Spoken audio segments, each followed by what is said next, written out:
தமிழ்நாடு அரசு அனைத்து துறை ஓய்வூதியர் சங்கம் மாநிலம் முழுவதும் இன்றைக்கு மாநில தலைநகரத்திலே கோரிக்கை முழக்க ஆர்ப்பாட்டம் செய்வதென்று முடிவினை மேற்கொண்டோம்.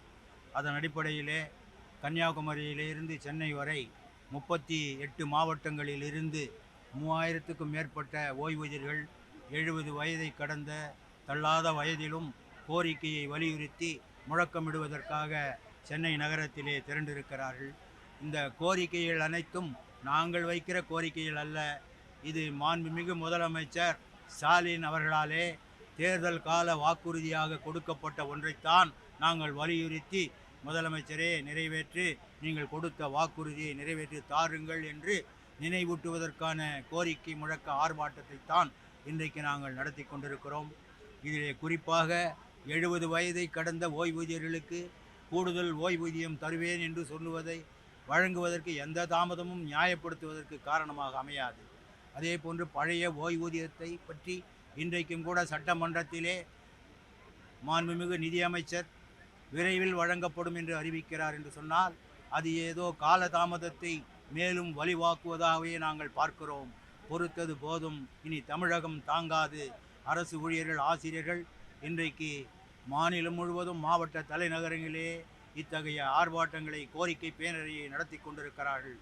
ஓய்வூதியர்களும் அரசு ஊழியர்களும் ஒன்றிணைந்து மகத்தான போராட்ட கட்டத்தை நோக்கி அடுத்த கட்டமாக நாங்கள் செல்லுகின்ற போது, தாங்காது தமிழகம் என்பதனாலே நாங்கள் இன்றைக்கு தலைநகரத்திலே வந்து இந்த கோரிக்கை முழக்கம் நடத்தி மாண்புமிகு முதலமைச்சருடைய கவனத்தை ஈர்க்கின்ற வகையில் இதை செய்து கொண்டிருக்கிறோம்.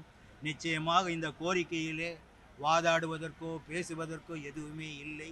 நீங்களே ஏற்றுக்கொண்டு ஒத்துக்கொண்டு தேர்தல் நேரத்திலே கொடுத்த வாக்குறுதி தான் என்பதனாலே இதை உணர்ந்து நீங்கள் நிறைவேற்றுவீர்கள் என்று நம்புகிறோம். இல்லை என்று சொன்னால் விரைவிலேயே நாங்களும் மிகப்பெரிய போராட்டத்தை இறங்க தயாராக இருக்கிறோம் என்று தெரிவித்துக் கொள்கிறோம். மாண்புமிகு உறுப்பினர்கள் மிக தந்திரமாக பந்தையை அடிக்கிறார்கள். நான் அவர்களுக்கு மிக தந்திரமாக சொல்ல வேண்டும் என்றால், இன்னும் கூட சொல்ல நான் அந்த வார்த்தையை கூட திரும்ப பெற்றுக் கொள்கிறேன். உள்ளபடியே நம்முடைய மாண்புமிகு முதலமைச்சர் அவர்கள் நம்முடைய அரசு ஊழியர்களுடைய நலனிலே மிகுந்த அக்கறையோடு இருக்கிறார்கள். அந்த வகையிலே அவர்களுடைய ஊழியர்களுடைய கோரிக்கைகளை அரசு மிகுந்த கவனத்தோடு பரிசீலித்திருக்கிறது. நான் என்னுடைய நிதிநிலை அறிக்கையிலே கூட அரசு ஊழியர்களுக்கு தேவையான அந்த அறிவிப்புகளை அவர்கள் எதிர்பார்த்திருக்கக்கூடிய அளவிலே நான் வெளியிட்டிருக்கிறேன். தொடர்ந்து அவர்களுக்கு கோரிக்கைகள் இருக்கிறது.